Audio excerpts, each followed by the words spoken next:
Hey guys, one more mini vlog. ఇంకా ఈరోజు మా ఇంట్లో స్పెషల్ ఏంటంటే ఆంధ్ర స్టైల్లో చిన్న చేపల ఇగురు. అసలు టేస్ట్ అయితే మామూలుగా ఉండదు. ఈ కర్రీని చూస్తుంటేనే తెలుస్తుంది, చాలా టెంప్టింగ్గా ఉంది. ఎప్పుడెప్పుడు ఈ కర్రీ వేసుకొని వేడివేడి అన్నంలో తిందామా అని చూస్తున్నాను. ఇంకా మా మమ్మీ అయితే త్వరగా నా కోసం ప్రిపేర్ చేసేసారు. ఇంకా ఒక్కొక్క ముద్దలో వేడివేడి అన్నంలో ఇంక ఈ కర్రీ వేసుకొని తింటుంటే అసలు టేస్ట్ అయితే అదిరిపోయింది. ఈ కర్రీ తినడం వల్ల చాలా అంటే చాలా హెల్త్ బెనిఫిట్స్ ఉన్నాయి. ఇది బాలింతలకైతే ఈ కర్రీ బెస్ట్ అంటే ది బెస్ట్ అని చెప్పొచ్చు.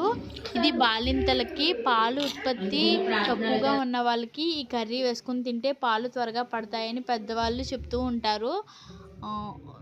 ఒకసారి మీరు కూడా ట్రై చేయండి.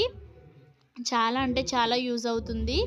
ఇంకా నా ఛానల్ని ఎవరైతే సబ్స్క్రైబ్ చేసుకోలేదో ప్లీజ్ ఫ్రెండ్స్ సబ్స్క్రైబ్ చేసుకోండి. నా ఛానల్ని సపోర్ట్ చేస్తారని అనుకుంటున్నాను. Okay guys, bye.